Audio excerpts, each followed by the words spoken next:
Beyond breaking barriers, why true success demands healing, legacy, and community. Good morning, everyone. Thank you for being here today. I recently had the profound privilege of interviewing Lenora Haynes, a visionary whose work has fundamentally transformed how we understand success, particularly for Black women entrepreneurs. Lenora isn't just a researcher or thought leader, she's a revolutionary who's challenging the very foundations of how we measure achievement in our society. Her pioneering work has created ripples of transformation across communities that have historically been marginalized, offering not just new perspectives, but entirely new pathways to fulfillment and impact. What makes Lenora truly extraordinary is her ability to articulate truths that many feel but few have named. Truths about the real costs of success and the deeper meanings of achievement that transcend balance sheets and accolades. What if I told you that everything you've been taught about success is dangerously incomplete? That the traditional markers we chase, the titles, the accolades, the financial milestones, represent only a fraction of what true achievement encompasses, and that pursuing them alone might be slowly destroying us? This is the revolutionary perspective I gained from my conversation with Lenora Haynes. Her work reveals a profound truth. For Black women entrepreneurs and professionals, success isn't merely about breaking barriers or being the first. It's about something far more transformative. It's about healing from generational wounds, building sustainable legacies, and prioritizing well being as the foundation of leadership. The dominant narrative around success has long been defined by external validation, by climbing ladders and systems not designed for everyone to thrive.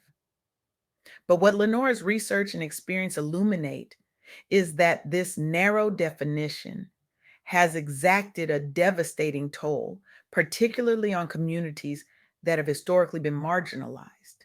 Consider this: we celebrate the strong Black woman archetype, applauding those who push through adversity, who overcome impossible odds, who carry the weight of families and communities on their shoulders.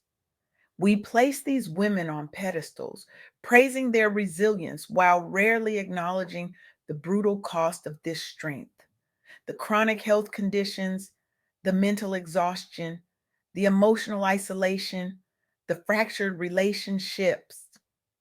What if true success included the ability to rest, to heal, to prioritize well being?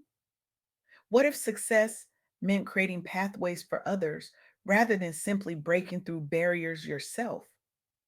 What if the most revolutionary act wasn't grinding harder, but pausing to nurture yourself and your community? These questions form the heart of a new paradigm that Lenora Haynes champions, one that measures achievement not just by what you accomplish individually, but by how your work uplifts entire communities and creates sustainable change that outlasts your individual contributions. Let me share with you three transformative insights from my conversation with Lenora that challenge conventional wisdom about success.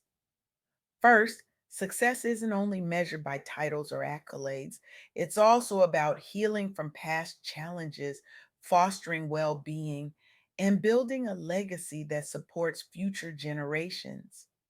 This holistic redefinition recognizes that sustainable achievement must include personal wholeness. Without healing, our accomplishments become hollow victories built on foundations that cannot sustain us. Second, community is power. Creating supportive networks, whether through mentorship programs, business schools designed by and for Black professionals, or resource sharing, enables collective advancement rather than isolated achievement. The myth of the self made success story has damaged our collective ability to acknowledge how interdependent true achievement really is. And third, resilience fuels innovation. The most transformative leaders turn obstacles into opportunities by leveraging faith in their purpose and embracing their unique journeys as sources of strength for themselves and others. Our wounds, when properly tended, become well springs of insight that can transform not just our lives, but entire industries. These insights aren't just theoretical concepts floating in academic space. They're being lived out by remarkable entrepreneurs who are rewriting the rules of success in real time, creating models of achievement that honor the fullness of human experience. Take Kathy Hughes, founder of Urban One, now the largest African American broadcasting company globally. As a single mother facing racial profiling in a male dominated industry with severely limited access to capital, Hughes confronted systemic barriers while raising her son alone. Traditional success metrics would have deemed her journey impossible before it even began. But Hughes understood something profound about community power that most business schools still don't teach. She leveraged storytelling by focusing on content relevant to Black audiences, a market long ignored, and systematically reinvested profits into expanding her media reach. She didn't just want personal success, she wanted to create a platform that amplified voices long silenced in mainstream media. The result? Urban One became a media empire empowering Black voices nationwide, with Hughes's net worth eventually reaching $460 million. But the numbers tell only part of the story. Her true legacy lies in becoming the first African American woman chairperson of a publicly traded corporation and building an enduring platform for diverse narratives in mainstream media. Hughes's journey began with one radio station purchased after mortgaging her home multiple times due to repeated rejections from banks unwilling to fund her vision. Her persistence wasn't just about personal gain, it was about creating infrastructure for community empowerment. Today, she set new standards for representation in broadcasting while inspiring generations of minority entrepreneurs. This is what redefining success looks like in practice, not just breaking through barriers yourself, but creating pathways for others to follow.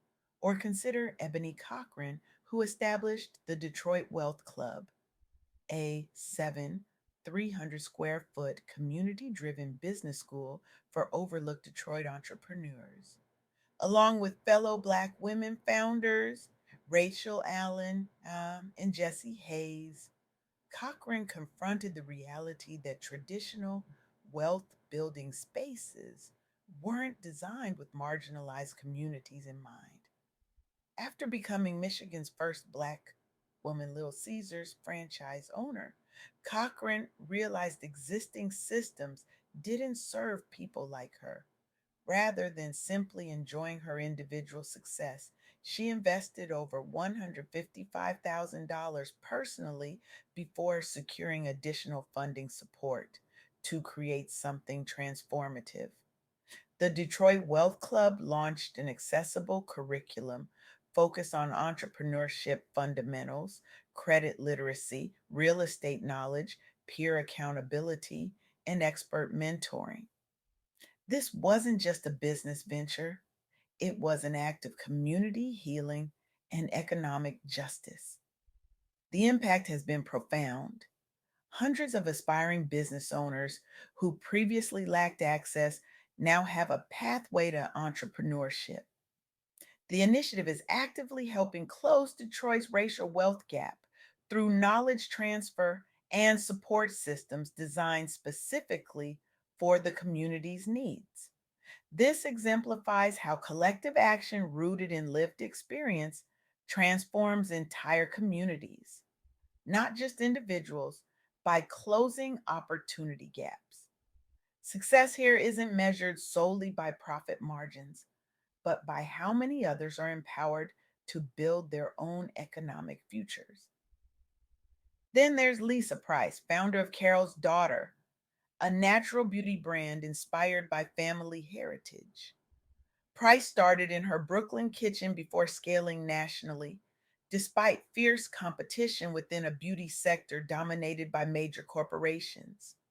When seeking retail partnerships and funding, Price confronted racial discrimination and skepticism regarding demand for products tailored specifically toward textured hair care needs among women of color.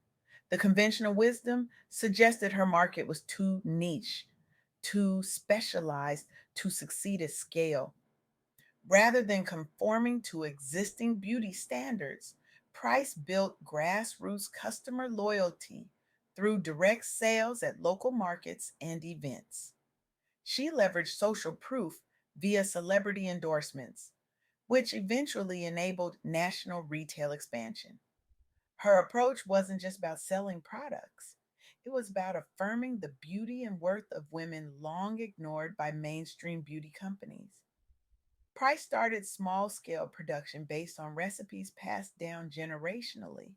Her mother, Carol, was both muse and inspiration, which informed product authenticity and built trust among customers. This wasn't just commerce, it was cultural preservation and celebration.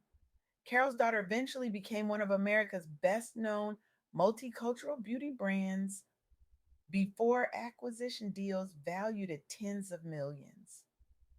Price transformed a side hustle into a multi-million dollar enterprise, employing dozens locally while influencing global beauty standards regarding inclusion and diversity.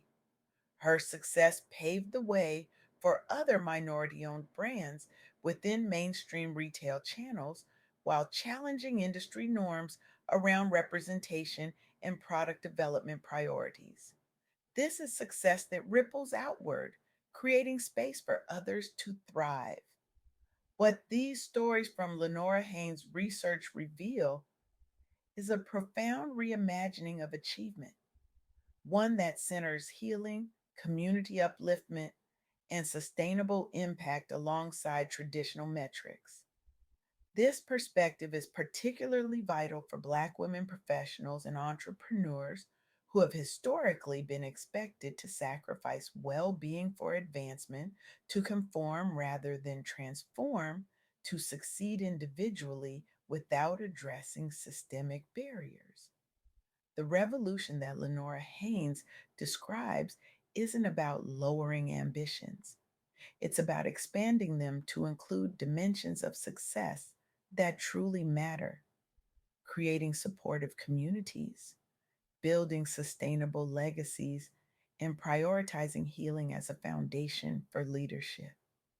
This approach recognizes that the most innovative solutions often emerge from those who've navigated the greatest challenges, not despite their struggles, but because those experiences provide unique insights into what truly needs changing. When we redefine success to include healing and community upliftment, we create space for sustainable achievement that doesn't extract from the achiever. We recognize that rest isn't laziness, but a necessary component of creativity and longevity. We understand that boundaries aren't selfish, but essential for maintaining the energy needed for meaningful contribution. This isn't just relevant for Black women entrepreneurs, though Lenora Haynes' work centers their experiences. It's a framework that can transform how all of us approach achievement in a world that often prioritizes productivity over well being, individual accomplishment over collective advancement. I stand before you today not just to share these insights, but to challenge you to disrupt the very foundation of how you measure your own success and worth. What would change in your life if you expanded your definition of achievement to include your own healing? If you measured success not just by personal milestones, but by how many others you've helped advance, if building community became as important as building your resume, these aren't just philosophical questions. They're invitations to a more sustainable, more fulfilling way of being in the world. They're calls to reimagine success in ways that honor our full humanity, our need for rest, for connection, for meaning beyond metrics. As Lenora Haynes so powerfully articulated, true empowerment comes when we redefine success beyond external achievements to include wholeness, community upliftment, and creating pathways for others. This isn't diminishing ambition, it's expanding it to encompass dimensions that truly matter for sustainable impact. Today, I challenge you to take one radical step toward redefining success in your own life. Identify one area where you've been sacrificing your well being on the altar of achievement and create a boundary to protect it. Reach out to someone whose journey mirrors where yours began and offer not just advice, but genuine support and access. Examine where you might be perpetuating harmful definitions of success and choose a different path. Because the most revolutionary act might not be breaking the glass ceiling, it might be building a new house altogether, one with room for everyone to thrive. And that, my friends, is the kind of success that changes not just individual lives, but the very fabric of our society. Thank you.